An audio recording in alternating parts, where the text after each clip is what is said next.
Episode 53 was Shelby Houston, who is the daughter of fallen Mesquite officer Richard Houston. And how we recorded that episode less than a year after he was murdered. And she was 19 years old at the time we recorded. And I just remember the maturity and the outlook that she had just really kind of shook me. As a Christian, and through her faith, she was able to forgive so quickly and to speak as well as she did, not only just to us, but she goes and talks to like other police departments and goes into prisons. Yeah, she's an amazing human, and it was really it was fascinating to sit there and watch her deliver that. I don't think I spoke a whole lot on that one. I only kicked in a little bit, but she just, you didn't need to. You just put a microphone in front of her and she was going to spit out gold. Yeah, you didn't speak a lot because honestly on that one, if you remember, Chris and Rainey Webb were there. Mm-hmm. So they each had a mic. Shelby had a mic and I had a mic. You and I had to share a mic. I was sitting on your lap again, yeah. You're sitting on my lap, yeah, and my legs are asleep.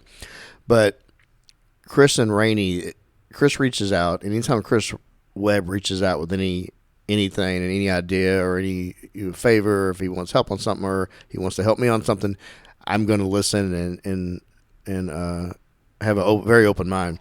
And he told me about Shelby, and I'd seen her eulogy. Listener, if you want to, if you're angry about something or you pissed off at your boss and you something's not going too well, and go listen to that eulogy. Go YouTube Shelby Houston eulogy and listen to the. She's 18 at the time that she did that, and it's quite powerful. So I remember watching that eulogy, and I remember not being able to finish it.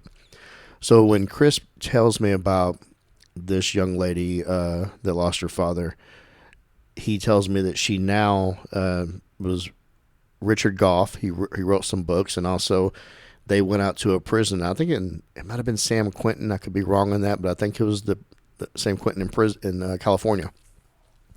And she actually went out and spoke to just a room full of just hard asses and some of the most violent offenders in the prison. And she talked about forgiveness and about her story about her father getting killed. And Chris was telling me that there was like grown men in tears there. So it was a church group that went out there and they did this. And she just wanted to spread the message of forgiveness. And once Chris said that, I was like, yes, but I was also, just like I was with the Pentons, I was very reluctant to take that on. Yeah, that one, I think that was the first really emotional. I mean, there's emotion in every one of these stories, right? Especially when people are recalling some of their tragedies. But it's a survivor. This is actually a survivor that lost something to them. Yeah, I think it wasn't this probably the first one where you all felt emotional at the table rather than just that's there kind of what I'm getting being at. Emotion in the room. Yeah, right. It hit everybody like a ton of bricks, and that was, again, just the level of, number one, her communication was amazing, right? Her ability to actually speak to you and express what she wanted. Message, yeah. Man, I was blown away by it. I'll ask you this, Kent. So you know, and I know you mentioned before that you are very good about holding your emotions in front of people. You're great at it. I just thought you were just kind of a cold asshole, but you were really good at not showing emotion. I do not have that. That is the definition of a cold asshole. Yeah, so yes, you're right. So I do not have that superhero power, but I will say though, leading up to this, like with the Pentons, I was so nervous. I don't know if I slept the night before because I dreaded sitting there with Shelby, getting her to tell her story about the day she lost her father. I think she was probably the only other one that didn't cry that day. She was amazing. Yeah. No, I will say this. So we recorded the DPA at the time, and still to this day, we kind of usually the guest is at the head of the table, and we're kind of flanked to the right and left of the table of the guest. This one, I'm literally within arm's reach of this Shelby, and I'm watching her speak and talk about the day that she lost, and I'm watching her eyes, and I'm going, she is sitting there with calm, cool, not a tear, not even getting teary-eyed. And she's telling this, and I'm like, damn it, I can't, man. You need to suck it up. I mean, like, I'm getting strength from her, though, and watching her reaction. She didn't stutter. She didn't quiver. It was so powerful to watch her speak, and you're just like, man. I think I told her, like, if you don't pursue a career in public speaking, you're wrong. Like, that's the only thing you should do. Yeah, and the messages I got after that were a lot of Mesquite officers reached out thanking us for doing that with her, and and it wasn't long, like you said, it wasn't long after Richard had been murdered, and it's always nice to hear you get those messages. And Shelby goes on, she ended up getting married, and I ran into her last year at a Righteous Oak retreat fundraiser with Chris and Rainey Webb. And she was there, and she actually got up and spoke. Misty was there too. Misty spoke, as well as Crystal Almeida, who went to the inaugural Righteous Oak retreat. And Shelby gets up there. She is pregnant at the time, and she's sitting there speaking. And she talked about coming on the podcast and talked about getting with Chris and Rainey. And now she goes out and she makes it's one of her missions as she goes out, and she still speaks to PDs, to schools, or into prisons about this message. She also was preaching about, and I say preaching, it just came that way, going to therapy, right? And I remember she said, if you don't go for yourself, then go for your family. And that's what really hit me hard, was like, man,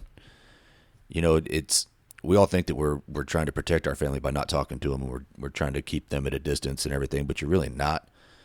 And for someone as young as she was to have that understanding that what you're experiencing at work is affecting your home life and your family, it was, I don't know the word to describe it. It was really just beyond my comprehension at that point. Yeah, and she's now married. She is now Shelby Houston Brown. I'm very proud of her, and we spoke at that fundraiser, and she she shared that she's going to be expecting, and she told the room that the saddest thing was that the grandfather was not going to be able to hold the baby. Mm-hmm. I remember that. Yeah. So now she is a proud mother, her and her husband, of a little daughter. So really want to thank the Houston family again, and I met her mother that night too, and she was very sweet and thanked me as well for that Shelby, that opportunity. But it was really the opportunity for us to be able to sit with her. I got up there and just kind of told the story of my dad and our relationship, but also I kind of spoke to the guy who shot my dad. I knew that he wasn't in the room, knew that he might not even see it, but it was almost like I was setting myself up to, this is the life that you're going to live, and it might not be true forever, but it's going to be true today, and we're going to keep taking steps to make that true in the days to come. And now getting to work there like my dad did, it's just so special to me to know the life that he lived. I knew him as a dad. It's just been cool to be a part of other officers' lives now and get the behind the scenes. And I know it's just so hard to be in that field anyways, and so to introduce this topic of how do you even forgive, how do you even move forward with something like this, like, you have permission to do that. I was just spending some time praying, talking to God, and I just remember him bringing just this image to my mind of looking him in the eyes and just seeing his suffering eyes as he hung on the cross for us. I don't deserve that. And so Jaime doesn't deserve that. But because of God and his graciousness, we get that. And so it would not be fair of me to accept that for my own being, but not understand that for Jaime's. You're listening to the ATO Bridging the Divide podcast, brought to you by the Assist the Officer Foundation. Since 1999, the ATO has given assistance to the first responder community.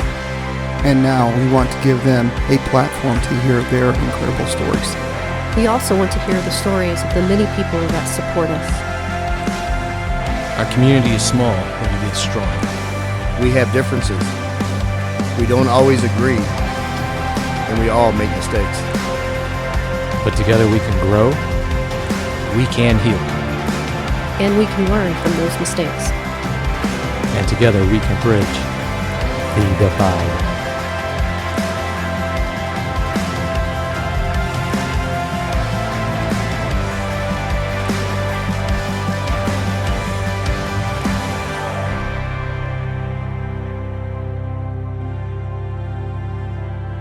Welcome back, ATO supporters. I'm Joe King with Kent Wolverton, and we are honored to welcome back on the great Chris Webb to tell today's story of true inspiration. On December 3rd, 2021, Richard Houston went to work that day in Mesquite, Texas, to serve that community. He put that uniform on for over 2 decades in Mesquite. Houston received nearly 50 commendations, 2 life-saving bars, and a commendation bar. However, Richard did not return home that day to his wife and kids. He gave the ultimate sacrifice as he was gunned down on a domestic call. This podcast believes that their legacies should be kept alive by their stories. Today we are sitting with one of Richard's legacies. The country watched his oldest daughter boldly give his eulogy, and we were in awe. I watched it myself and could not begin to understand this young adult's strength and resolve that she was able to speak and say farewell to her superhero. What is the true definition of strength? The quality or state of being strong, capacity for exertion or endurance, the power to resist force, toughness, power of resisting attack. Today's guest embodies this definition and is truly an example of the beautiful side of the human race. Beautiful in her deliberate approach to exhibit such incredible grace and Christ-like love towards her father's killer. From standing and speaking to a packed church saying farewell to her father, to giving the impact statement at his murderer's trial. This young woman is a role model for all ages. She now dedicates her life to spreading the message of love and forgiveness. Today, the ATO stage is giving to the very inspiring Shelby Houston. To stand with Shelby today, we have a very special guest co-host. This woman is also an inspiration to all as she has truly dedicated her life to service. She helped develop domestic violence diversion program for Tarrant County. She spent 13 years as an ADA in Grayson and Tarrant County. In 2013, she was appointed as criminal magistrate judge to preside over the 10 misdemeanor and 11 felony courts. In 2015, in collaboration with MHMR of Tarrant County, she created the Enhanced Mental Health Program. She currently presides over this weekly docket, supervising over 100 defendants with chronic mental health issues. The Honorable Judge Rainey Webb. Shelby, Rainey, Chris, thank y'all so much for joining us here. Thank you. Thank you. Thank you. All right. I want to get into, we got a lot to unpack here, but Shelby, I want you to tell the listener a little bit about yourself. Yeah, so I am a college student at Dallas Baptist University, studying psychology and working part-time at the Mesquite Police Department as a records clerk. I serve at my church in women's ministry, so I'm just kind of all over the place at this time of my life. So, okay, when did you start working at Mesquite PD? So I started working at Mesquite, I would say this past summer. So around June, I've been there for almost 6 months now. Oh, wow. Rainey, your husband, I'm not sure if did you listen to his episode? It's an older one, yeah. It's one of I think it's our second most downloaded somehow. I made her listen. I think he deletes it and downloads it over and over throughout the day. Every day. His numbers up. He's made himself viral. Yeah, no, I get a lot of. I've gotten several messages about his episode, and can you also tell the listener a little bit about yourself? Sure. Chris and I have been married for 21 years. We have two 17-year-old twins, a boy and a girl. I am a magistrate judge in Tarrant County, so I work for the elected criminal judges in Tarrant County, and before that, I worked as an assistant district attorney in Tarrant County as well. Chris reached out to me months ago about an idea for this podcast, and anybody that listens knows that I cast a wide net with guests and topics, and I think that's important because I don't want to get locked into being a SWAT show or a narcotic show or just a war story podcast, because there's plenty of those out. We've got them in droves here in Dallas PD. We've got several more we're going to tell, but also this podcast is designed to inspire people in different ways. And I think this story that you and Chris had an idea for, I think we're going to hit on. This is a different type of episode for us, different type of guest, and even you, Rainey. This is all kind of uncharted territory with us, but this is an important message, and I think the ATO listeners are going to really appreciate it and really be inspired. So that being said, I want to talk about an incident with Shelby from December last year. Could you tell the listener a little bit about that? Yeah, so on December 3rd, 2021, I was at Dallas Baptist University. I had some activities going on that day. I was doing some homework, running around, and I got this text from one of my pastors. He's like another dad to me. He just kind of texted me and was like, "Are you at home or are you at DBU?" And he had just ignored all my texts before that, and so I was really confused. I told him I was at DBU, and he didn't answer me, so I kind of continued on with my day. And I had gone to do some shopping, and my mom ended up texting me the same question about 2-3 hours later. So I knew something was up, just because you don't have two people that you're really close to text the same thing. And so she asked me when I was coming home. I had planned to come home that weekend. It was on a Friday. And so I told her, I was like, I'm not planning on coming home until tomorrow. I was like, what's going on? And she was like, well, your grandparents are coming home, and we really would like to see you. And so it was just a kind of odd, positive tone in her voice. You could tell she was trying to hide something. And so she said, I didn't believe her. And so I got to my car, and I called her, and I said, what's going on? I need you to tell me. And she still tried to fight it, but at the end of it, she was like, I just have a priority, and I need you to get back to campus. And so this was right around rush hour, and so I'm trying to get home as fast as I can. I'm already 45 minutes away from campus. And so I start driving home, and I'm sitting in all kinds of traffic, and the weather was getting bad. And so I just remember I felt like everyone was tapping on their brakes. It's like everyone knew but me. And I remember checking her location, and I saw that she had gone to the hospital earlier, but it showed my dad wasn't there. And so I kind of ruled that out, that anything was going on with our family at least. And so I just remember crying the whole way home, though, because I was just so confused. I had no idea what was going on. And so finally I pulled up to campus, and I called her and called her and called her, and I had no idea, but she wasn't picking up. And I was like, what in the world? You're going to make me drive all this way, and then you're not going to answer the phone? Well, meanwhile, she was telling my brother, my sister, the news. And so finally she called me, and she said, your dad's been in an accident today. And unfortunately, I've heard that before with him being in the law enforcement. And so I just figured, maybe a car accident. I was like, okay, well, where is he? And that's whenever she said, he's not here anymore. And I remember the exact parking spot I was sitting in. I remember what time of day it was, the weather outside, what I was wearing. I just lost it in the car.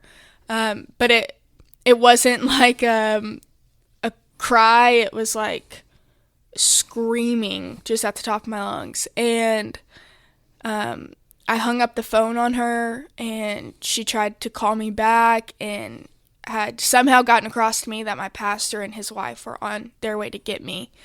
And so I got out of the car, I walked up the stairs into my apartment, threw some clothes into a bag, and then they got me. And I remember it was so rainy that day, and it took me like an hour and a half to get home. And so it was hours since my dad had passed that I had even made it home. And so I remember they pulled up to my house, and before they even stopped the car, I just flung the door open, and I started running out to meet my mom. She met me in the yard, and I fell just because I was so weak. And so she carried me inside, and I just remember coming in the door, standing there and just asking, like, where is he? Where is he? Where is he?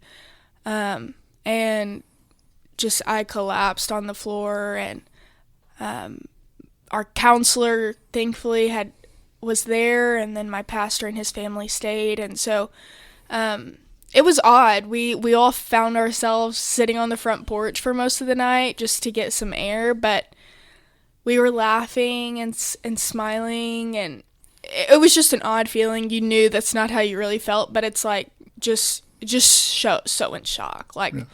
And the laughter covers the uncomfortableness. Oh, right? yeah, for sure. And so, yeah, we stayed out there for most of the night. I didn't sleep that night or anything. And then a few days later, we started preparing for my dad's funeral. That happened on December 9th. And I just kind of felt tug at my heart to speak at my dad's funeral.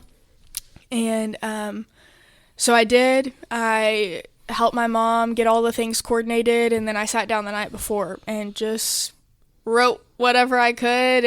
I did not spend time on it. And so whenever I got up there, a lot of people know me by that eulogy. But it's so funny because it's not me up there. It's totally Jesus. And no words that were said were my own. And so, yeah, and after that, it just kind of started becoming really public for us, which I know my dad's probably has the biggest head up there right now because of it. But yeah, that's a shortened version of what happened. So being the daughter or a child or a spouse or sibling, friend of a first responder, that call could always come in.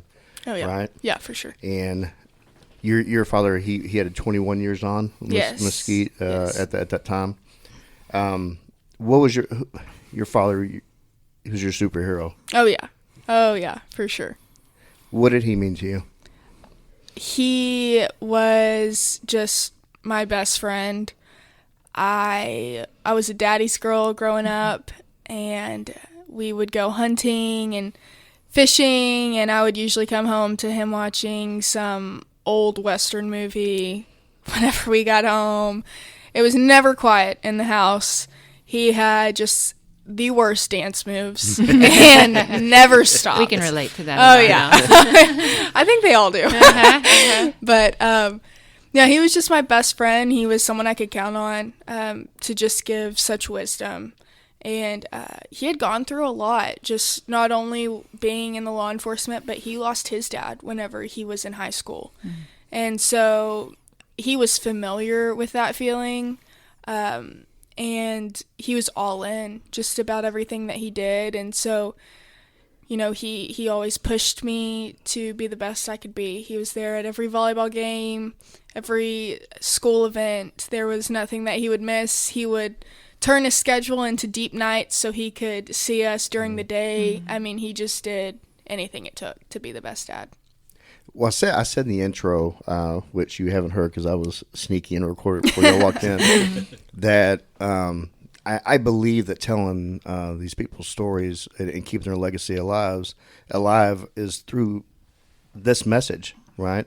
This platform to keep these stories of their legacies alive, and you're one of his legacies sitting here. So we're actually sitting with. Thank you. When y'all got you mentioned sitting there on the porch and masking the pain with the laughter and smiles. How was your siblings and your mother? How were they? My mom was completely struck by shock. Probably, I'd say, for an entire week. She was completely normal. I remember it was odd just waking up and seeing her, because it was almost like I was looking for her to cry. Like I was looking for her to feel it. Not because I wanted her to be in pain, but of course I wanted her to feel like she had a safe space to do that. Mm-hmm. And so my brother and my sister, they were all very different in the way that we've processed all of this. My brother leans a lot towards anger. My sister, she kind of bottles it up. She's always been very private. And so there was probably a lot of tears shed that we just don't know about. Mm. But I think it's just been super important for us and really valuable for us to still do that together. So we talk about him all the time, and we bring up funny stories and we laugh, not because we're faking it, but because it really not only helps us, but we help each other when we do that. So yeah, talking about the positive stories and the happy times. Yeah, for sure. It helps you overcome. So I watched the funeral service too, and I could not believe your strength. You getting up there. I couldn't have done that. You said that you loosely wrote out some words the night before, and can you just describe the listener? You got up there. You said Jesus spoke through you. Yes. Can you describe that, and where do those words come from? I mean, they're from Jesus, but I just can't see how you got through that. Where did you get the strength to get through that? So I have always been a very driven person. If I was going to do something, I was going to do it. And it's funny because a lot of the officers had asked my mom that morning, like, do you think she's going to make it through? Do you think she's going to get up there and actually do it? And we all just kind of knew. I was like, yeah, I'm going to do it. And I kind of already had a passion for speaking and writing, and so that was not something that I was worried about. I knew at the end of the day I was going to go up there and probably forget everything that I did and said. And so I got up there and just kind of told the story of my dad and our relationship, but also I kind of spoke to the guy who shot my dad. I knew that he wasn't in the room, knew that he might not even see it, but it was almost like I was setting myself up to, this is the life that you're going to live, and it might not be true forever, but it's going to be true today, and we're going to keep taking steps to make that true in the days to come. And so I knew right away I wanted to speak to this guy, and so I just addressed him in my eulogy and just kind of told the gospel in a way that is very real. I think sometimes we think it's just this one-time thing. You know about it, but you don't really live by it. But I knew that that's not what we were called to do. I knew that we were supposed to make that a reality in our relationships with people. And so I just knew really early on that I wanted to forgive this guy. A lot of people probably didn't believe that I could forgive him that soon on. I still, have conversations with people. They're like, did you really mean that? And I completely meant it, and I still do to this day. And so, yeah, I went up there, and there was no nerves. I was completely calm, and I know looking back that it was supernatural. It was not on my own doing. And just with the response afterwards, getting to have conversations with people and people going back to church or people coming to know Jesus just through the story of my dad and how we've used this, it's just been such a testament to the Lord's faithfulness and nothing to do with us. So Yeah, the word forgiveness. I mean, it's an easy word to throw around, and as believers, you think you think you can do something, and you think you would react a certain way. You were put in a position to really truly be tested, and you followed through, and you're still following through with that. And I think it's an amazing example of what. Of living out what you truly believe. And, I'm 50 years old, and I don't know that I could, I proclaim that I'm a believer and I'm a Christian, but if put in the same position, I don't know if I have the strength. I've not been put in the same situation that you were put in, so I don't know how I'd react. So the fact that you, as a 18-year-old, how old were you last year? How old I you? was 18, At 18, yes. At 18, were strong enough to stand there and not just there, but also when you did your victim impact statement, and we talk about that too, in the courtroom, actually facing him.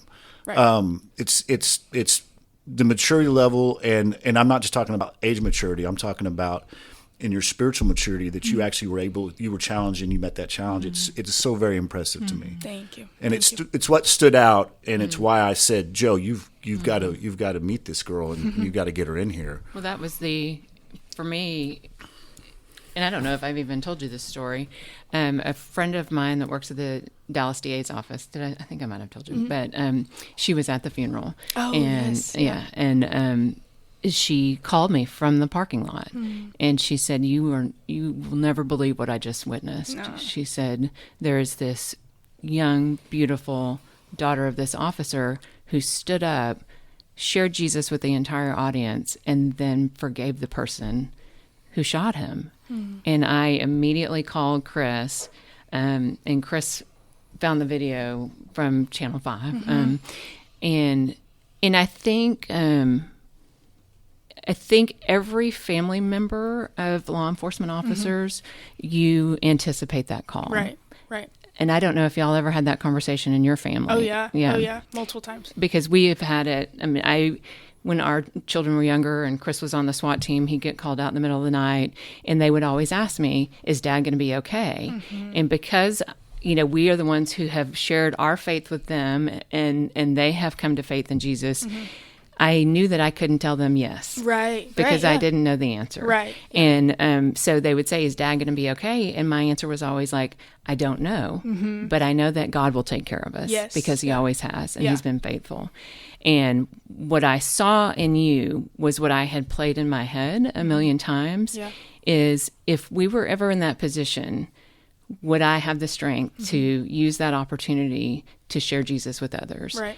And everything that you said and the way that you carried yourself was beyond what, I could have imagined. It was such an example to me of this is the truth. This is, we have all considered, what could happen, and for you to live that out is phenomenal. Thank you.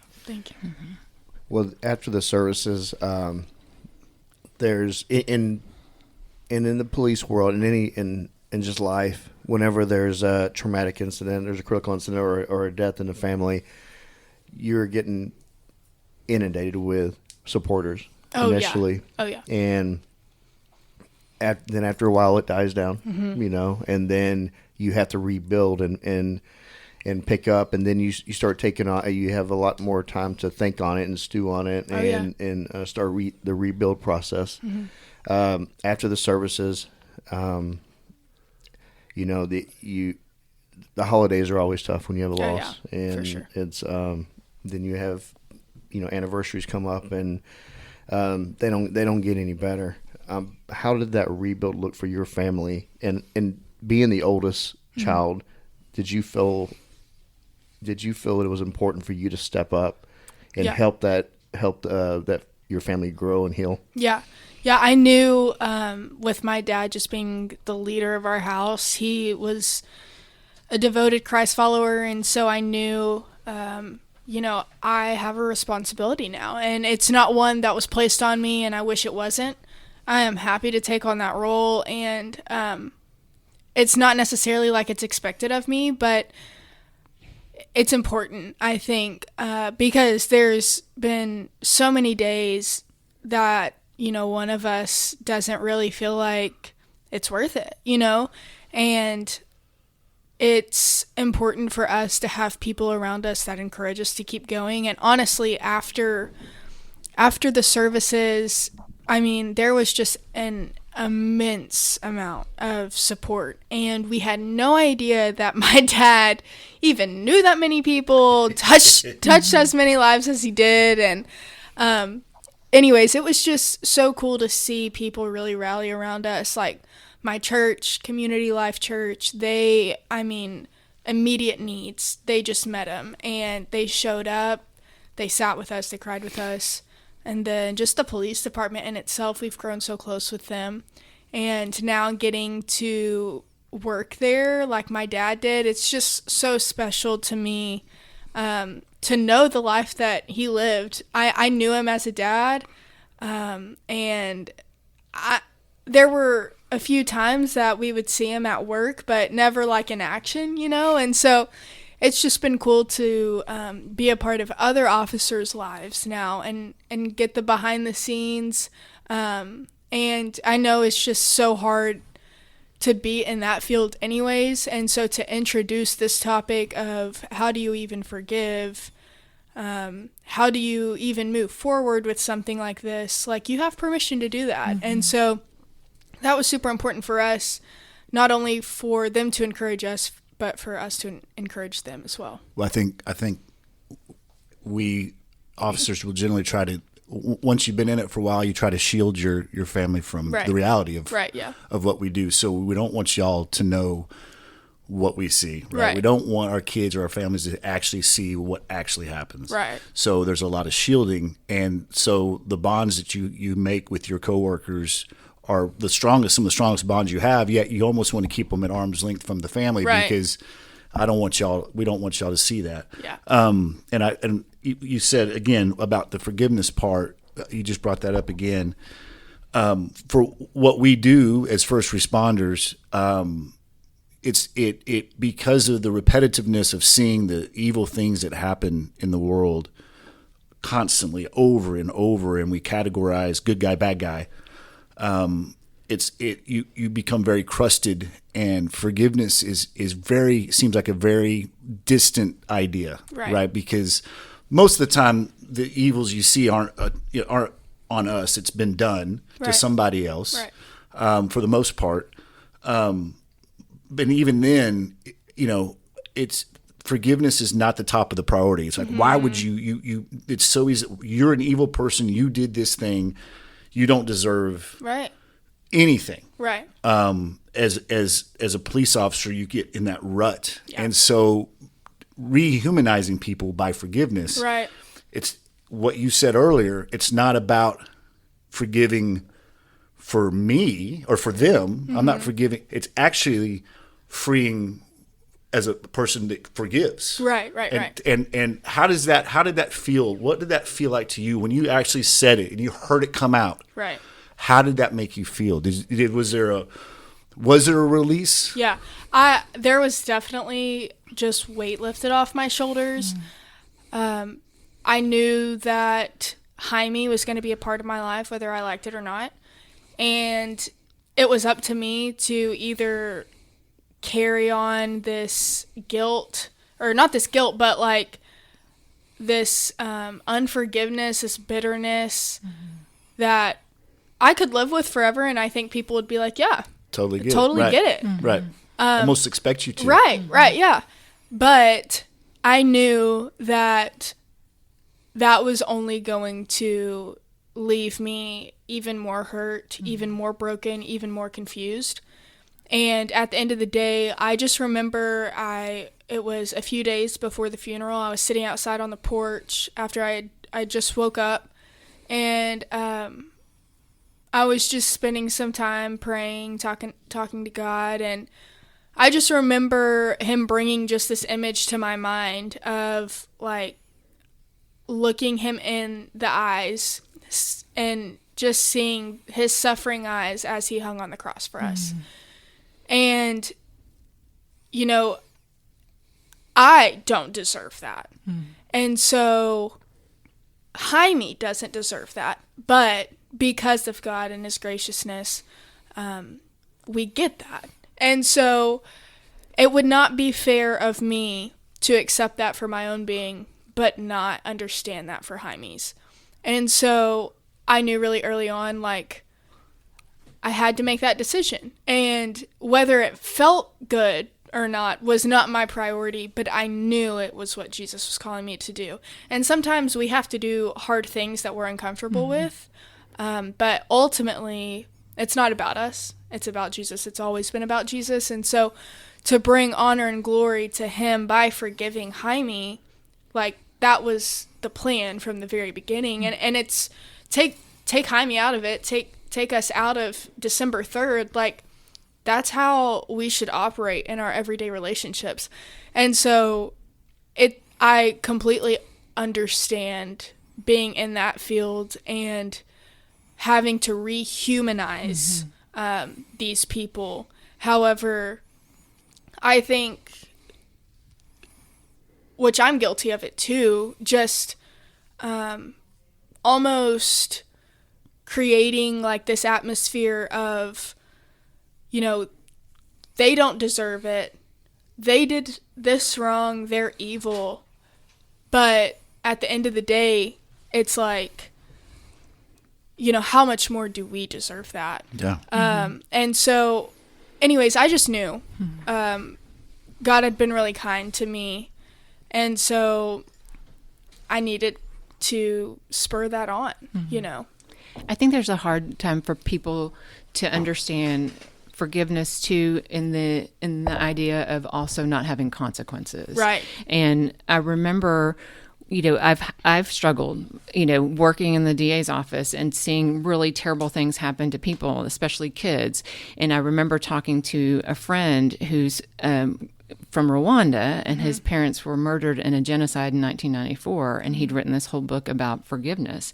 And I said, I was like, how do you forgive? Right. And he's like, forgiveness is on our part. It has Right. nothing to do with that other person. Yeah. And it doesn't mean there aren't consequences for that. Right. It means you let that go because that's what Christ did for Right, us. right. And even, you know, there's example after example where Jesus was interacting with people and he forgave them, but there was still a consequence, Right, you know. right. And so I think that's, you know, that's hard for people to comprehend too, is that when you say you forgive, that's just the act that you do. Right. There may be other things that happen that you have no control Right. over, but this was what you had control over, and that was the decision you made. Right. And then consequently, when you look at Jaime's kids, you know, just thinking about what their path could have been like, you know, you will have a relationship with them, Right, yeah. you know, and you've met them already. Yes, and what was that yeah. interaction like? It was awesome. It went so well. I got to sit down with them and just take December 3rd off the table. I just kind of told them, you know, I'm here to talk about whatever you want to talk about. But I want to get to know you guys, and I don't define you by what your dad did. But you know, you have a life, you have a purpose, and it's not tied to anything that happened on this day.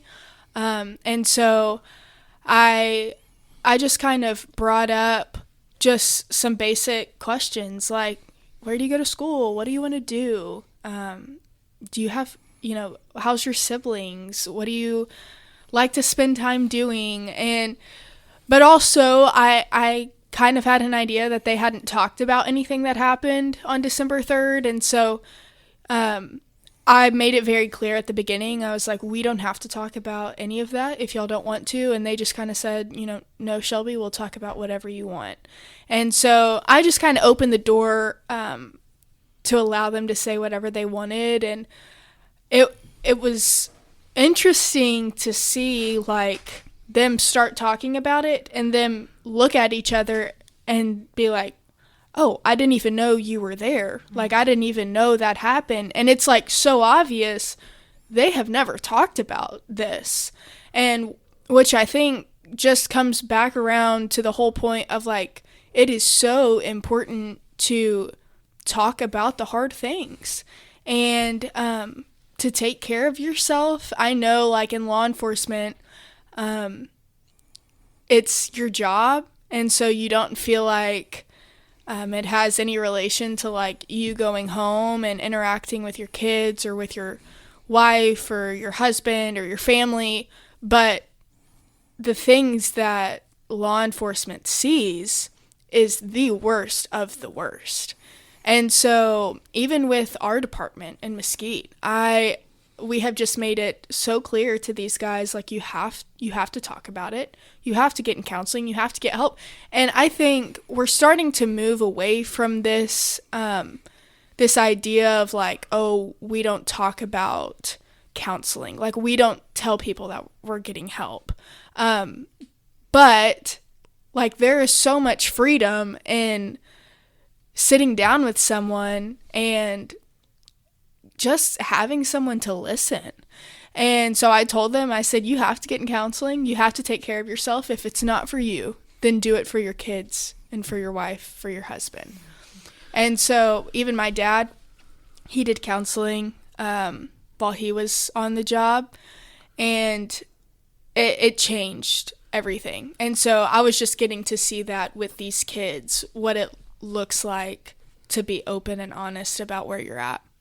If you really want to affect grown men, talk about their kids. Yeah. Yeah. Like that's powerful. Yeah. And I wanted to ask, but you pretty much already covered it.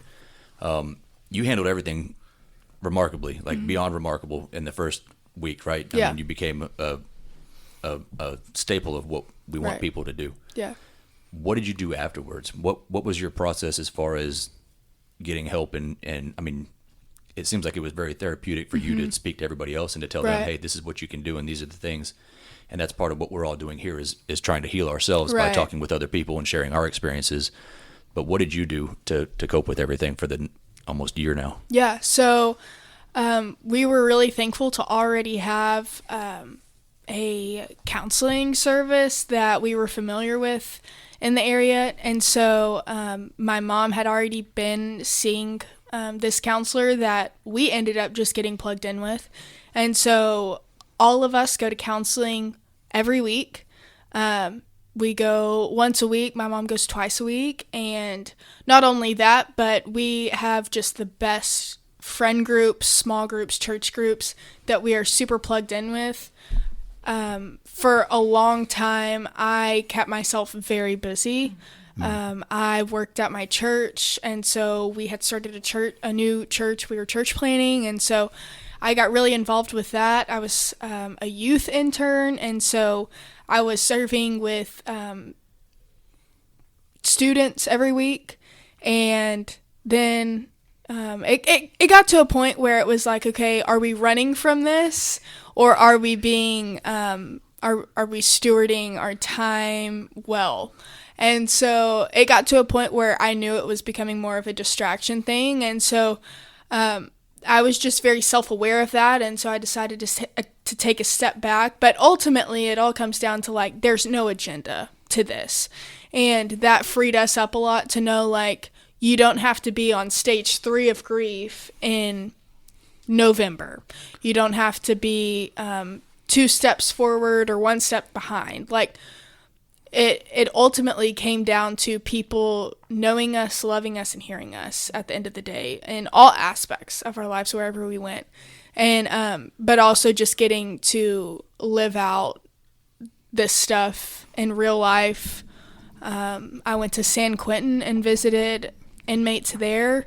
I've gotten to be a part of different events.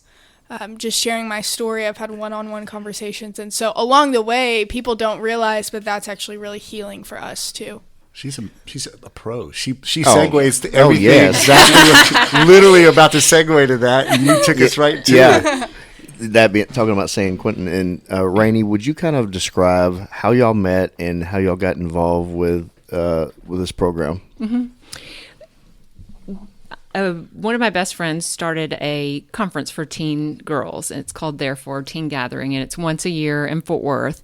And part of the conference is having speakers come in. And prior to that, Chris had attended a weekend retreat called Dream Big, and it is conducted by a man named Bob Goff. And Bob Goff he actually was as an attorney and started out as an attorney and then started doing work in conflict war countries like Somalia and Uganda, and started a nonprofit.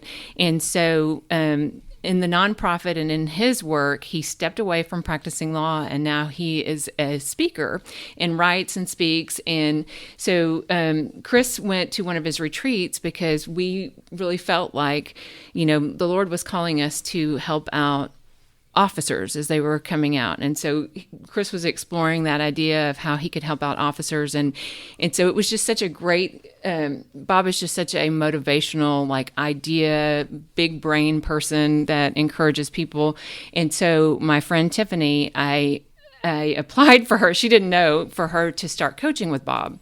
And so all of that led to Bob does a class at San Quentin based on the Dream Big. He's created this, he calls it the Dream Big framework, and it's a curriculum. And he started going in through his nonprofit Love Does, and he actually teaches the inmates at San Quentin the same framework that he teaches civilians on the outside. And so he invited us to come with him.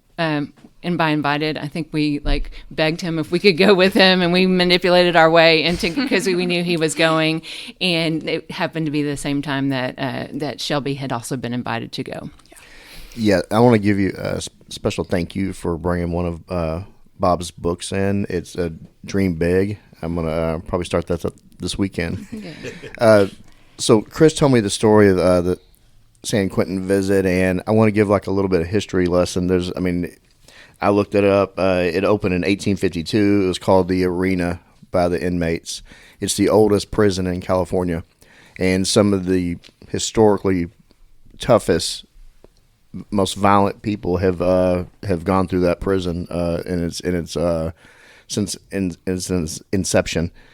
Can you all talk about that experience there when you got up and spoke, and how that went for you personally? Yeah. So I was so excited to find my way at San Quentin with Bob, and I had no idea what that day was going to really look like. One, because I was going to be inside a prison with all of these violent, very crude men, is what I thought. And I walked in, and they're just walking around, and we start having conversations with them, and I'm like, oh my goodness, this is nothing like what they show on the news, on TV, on movies. It's nothing like that.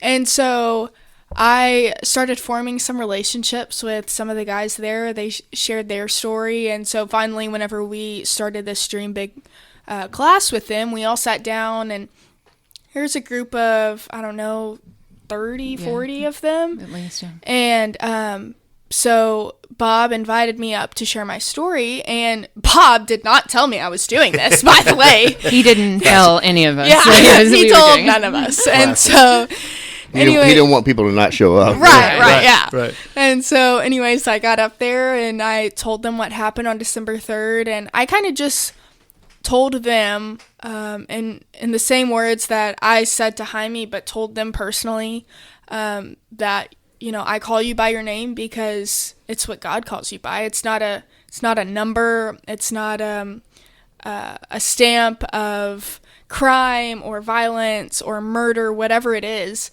But kind of extended the same forgiveness on behalf of humankind, of you're able to move forward from this. You're able to know Jesus because of it.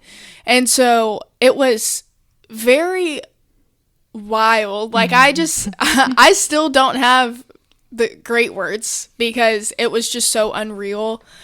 just getting up there and sharing my story and then seeing the response from these guys. We got to sit in small groups with them and got to hear some of their stories and allow them to dream. And but I think whenever you're sitting across someone who is convicted of the very murder that so could kill your dad like it did, like, there's so much tension that could be there, but just allowing, it was totally God in that space, just allowing the freedom and the healing to happen like it did.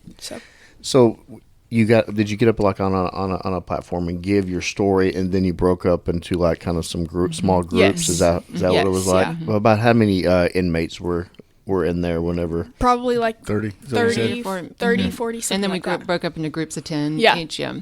It was, I've been around incarcerated men for 25 years. This is what I do. And I think that... And also she does it at work. And also... and she has to deal with you. And also at work, I do that.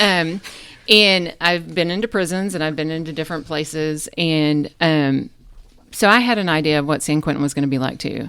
And I will say, again, a struggle in my faith has been, and I think everybody that works in law enforcement, Chris alluded to it, is that people become numbers and people become cases, and they no longer become human. And I think after I left the DA's office, one of the things that, and really a lot of the work that Bob does, and a lot of the, I've had kind of an unfolding of that, of going back to see people in the Imago Dei, in the image of God. Yeah. And that was so played out that day. When we got, San Quentin is like, and I came back like a San Quentin evangelist, because I'm like, it's like nothing I have ever seen before. It is like nothing I have ever seen before. And the warden and the associate warden, it is from the top down. They are both godly men who want the time for each of these men, whether they're going to be there for 8 months or the 7 life sentences, is to be productive and for them to be seen as human beings again. Yeah, for sure. And so we walk in. And purpose. They find a purpose. And they have people have no idea. They have all of these education systems set up. They have a newspaper that they run. Mark Zuckerberg has set up a computer where they are actually coding, like not just making little websites, like they are coding. And so it was one of the most impressive things that I saw of truly valuing human life, of coming back to, if we are going to incarcerate people, when they come out, we want them to be better. Rehabilitation. True rehabilitation. Yeah. And that's part of what Bob does and reminds. And it was, again, it's interesting because in my work, I know what everyone does when they come in the courtroom. I know what everyone has been accused of or what they've been found guilty of. And we had no idea what any of these guys had been charged with. We knew nothing about them. And they were beyond just like polite. They were truly inquisitive about us, like ask about, ask personal questions. And there's one sweet man, and you can tell, like, his life has been so changed because he cannot not tell you that he committed murder. Yeah. And like the other guys don't tell you, but it's like he's keeping a secret and he's lying to you. And so Reggie will pull you aside. I don't know if he did this to you. Like, he does it to everyone. He pulled me aside. He goes, I just need to tell you I murdered a man, and I murdered him in front of his family. And I will never live a day without feeling terrible about that. And you could just see he just has this kindness about him and this gentleness about him.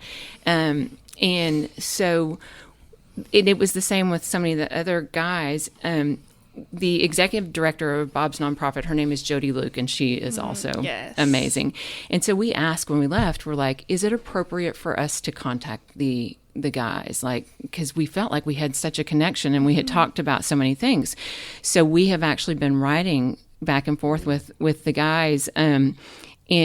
And one of the guys who is one of the leaders, he just recently, we've written back several times, and he just recently, I think he had to get to the point where he trusted me to tell me, he's like, you talked about your husband being a police officer. I'm doing this program inside San Quentin. He goes, what I haven't told you is I was a police officer. Oh, wow. And I was arrested and charged while I was a police officer. And he went on to tell me about his offenses. So it was one of those things of like, we want to put people in categories. We are all one step away, from being exactly where those men are. We are all one bad experience away from being there. And so I think what San Quentin was for us was, for me for sure, is you cannot underestimate the power of hope. Right. And you have to leave room for redemption. Yes. And there is not a more powerful force out there than redemption. Right. And when you see it, and I will tell you, to watch these men, watch Shelby, tell them that they were forgiven and that they were made in the image of God. Here were these guys, tough guys. Several of them have multiple life sentences. They will never not be incarcerated, and they are just weeping. And several of the guys, and I told Shelby this, several of the guys have written, and they remembered when her court date was. They remembered when they were going to trial, and they had written me and said, would you please tell Shelby that we're praying for her? We know that court is going to be hard. We know this day is, dates are important to them. Yeah. Time is important to them. They know when their dates come up. So they specifically, took the time to write a letter and to say, please let Shelby know we're praying for her. Wow, that's powerful, and that's inspiring. And whenever she was giving that message, Chris was telling me about just seeing the physical reaction from some of these guys, and some of these guys are in there for heinous crimes, and some are in there just for they're caught up in circumstances, and they're there, they're not getting out, and they're hearing from a young 18-year-old speak to them. I just can't imagine that scene. How long has that program at San Quentin been? I think he's been doing about 2 years. Oh, so it's fairly new. Yes. Okay. Yeah. That part of the program. The other programs that they do, though, they've been doing. I think that's the outlier prison probably that I don't know how many more. You don't hear about it. No. I mean, you really know. And It's pretty amazing, actually. She came home for days. That's all she wanted to talk about. I'm like, can we talk about anything but San Quentin? Well, I got the newspapers. I'm reading the newspapers. Shelby and I had a chance afterwards. The associate warden, his name is Oak Smith. His wife, they live on the property. So, San Quentin is kind of away from everything else. So people on staff live on property. And so his wife fixed lunch for us. And so we just sat and to listen to these men. And they said, because they have worked in the California Bureau of Prisons their whole career, and they've been in, doing this for decades, they said there is no other place like San Quentin. Yeah. And it all comes just from the mindset of, we treat human beings with dignity, and we look to see, what are we doing here? How can we work to rehabilitate and do what prisons were intended to do, Right. So I think this is a very difficult topic for a lot of police officers, because there's the heinous crime committed, the conviction, and it's so easy for us to just say, because there's a victim on almost all of those, almost every person in that prison, there's a actual victim to a crime. There's a family. There's a family. There's a family, and for us, I think it's very, very hard to even consider forgiveness, because we are the ones who are supposed to represent the victims of crime, right? We're supposed. So I think it's very hard for officers to separate the crime from the human, right? And you committed a heinous crime, and I think that to get to a point in life where you go, I can see that yes, there was a heinous crime, there is a victim, and I'm not lessening that by also looking at this defendant as he's also a human. He made a horrible decision. He did a horrible act, one or multiple, a lot of times. Because I will say that probably 10% of the people in the prison are really just evil, horrible people, right? They're just evil. But a majority of those people were in a bad situation, made bad decisions, were doing bad things. But it doesn't have to be who they are the rest of their life. People can be changed. And I, as a believer, I have to believe that. I have to know and for me to think any other way is actually wrong. And so to hear somebody who's truly been the victim, to have the strength to say, no, I forgive you. You don't forgive the act, but you forgive the person. And I think that that's a very powerful message. That and the important part of it is the freeing it gives. It allows for the growth and the grieving for you, for the victims, but for us being the kind of the third person, the third wheel in all of that too. It does finding that empathy to say, hey, I can separate the acts from the person, and I think it's very hard. And I think a lot of listeners are probably banging the dashboard every once in a while going, but I can't get past this. I can't get past that. Well, put yourself in Shelby's position and know what she just did and think, well, it can be done. Yeah. And I would say too, like, what was really important for me to remind myself of is that this is not forever. And that these earthly things were not, like, this was never the way it was supposed to be.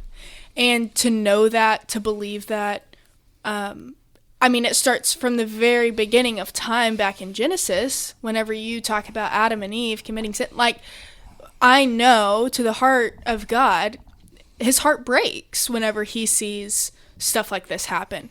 And so I'm reminded that although this was never the way it was supposed to be, thank goodness that this is not forever. Yeah. And so just to simply, like, to put it in the most simple terms, fix your eyes on the things of heaven.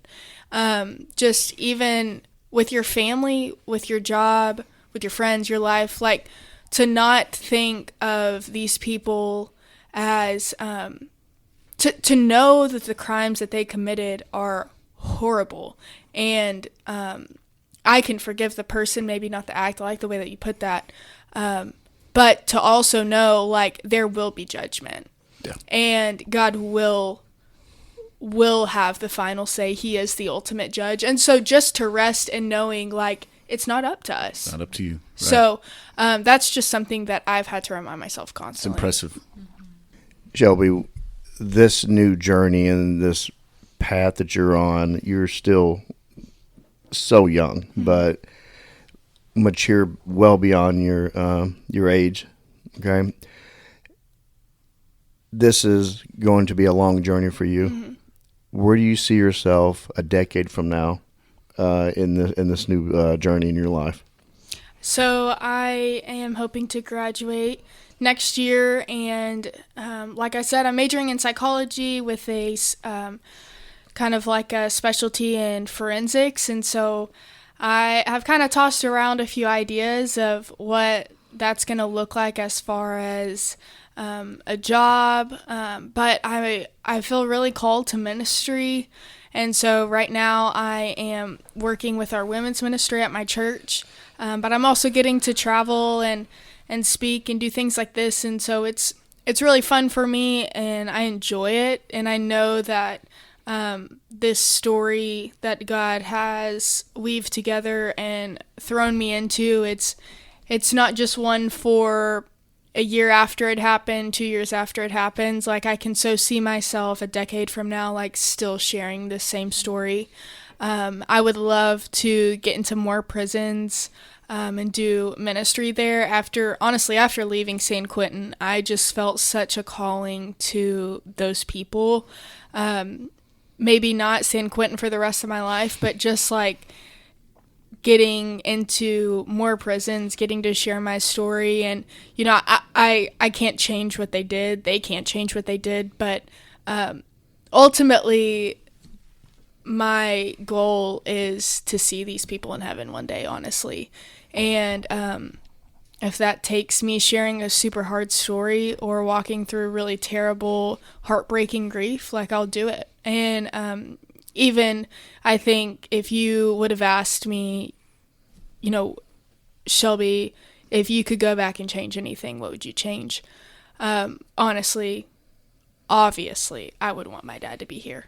But I think if you asked my dad today, Richard, do you think it was worth it? Like, I think we would all say, like, yeah, Dad, it was worth it. So, I don't know. I'm excited. I don't know exactly what the future holds, but I'm just going to keep saying yes to the Lord, and wherever he takes me, I'll share this story a million times over and have all the hard conversations if it gets them to sitting beside Jesus one day. So have you been were you contacted by any other survivors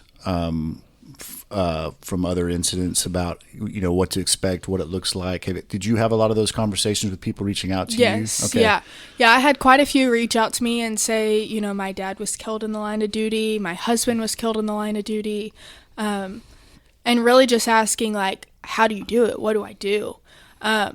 And it seems like a really complex situation. Like, it almost seems like there needs to be all these ducks in order, and you have to do this, but don't do that. And honestly, like, I think we just make things so difficult sometimes. And it's like, it's really not that difficult. It's just to choose God and to love others. And that's kind of just been what I've ran with. Like, tell the story, tell the hard story, because we can do hard things. So. Well, and I think, everybody handles it, like you said earlier, with your siblings. Y'all have a different way of dealing with it. Right. I think that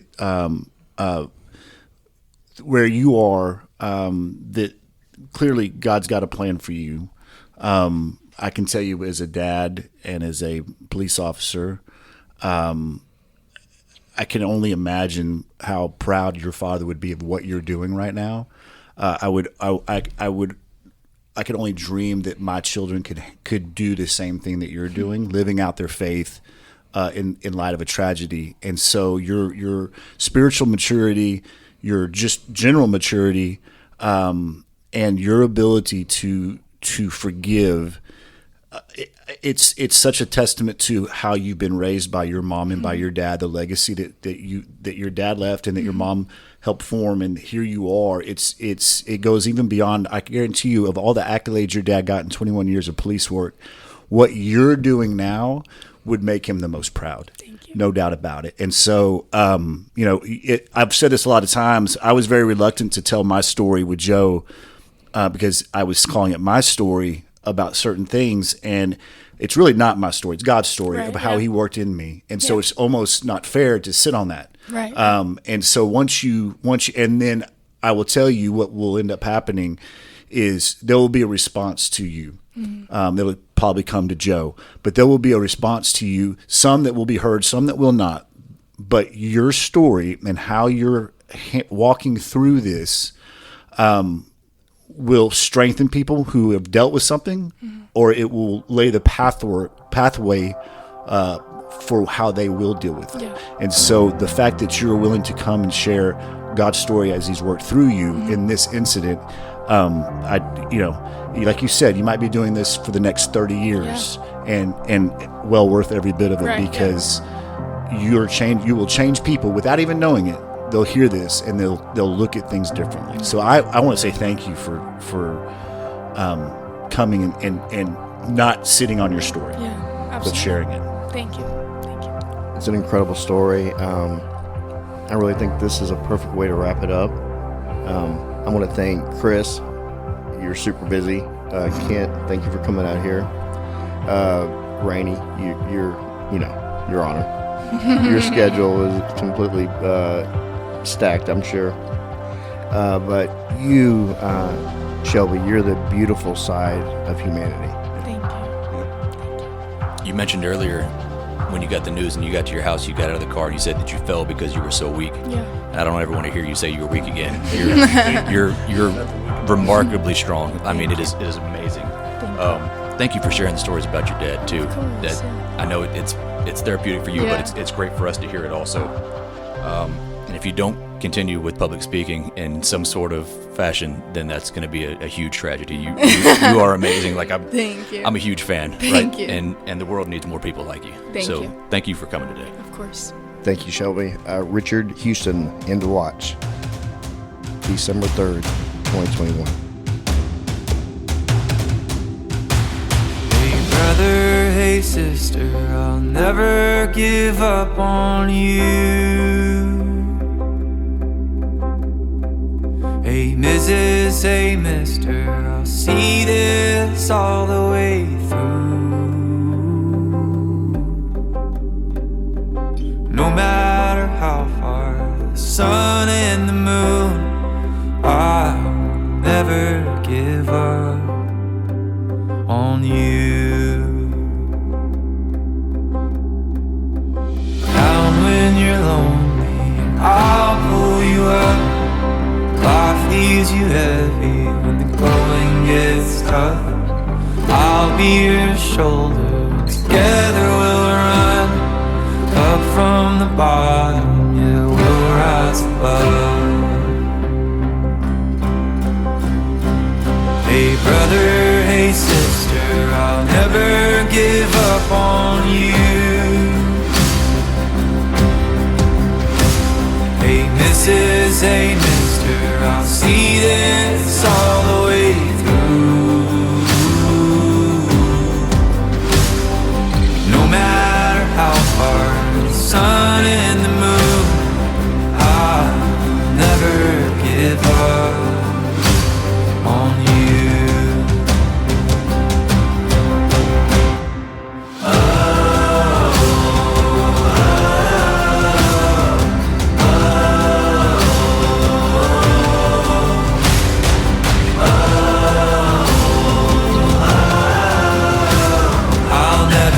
Give up on you.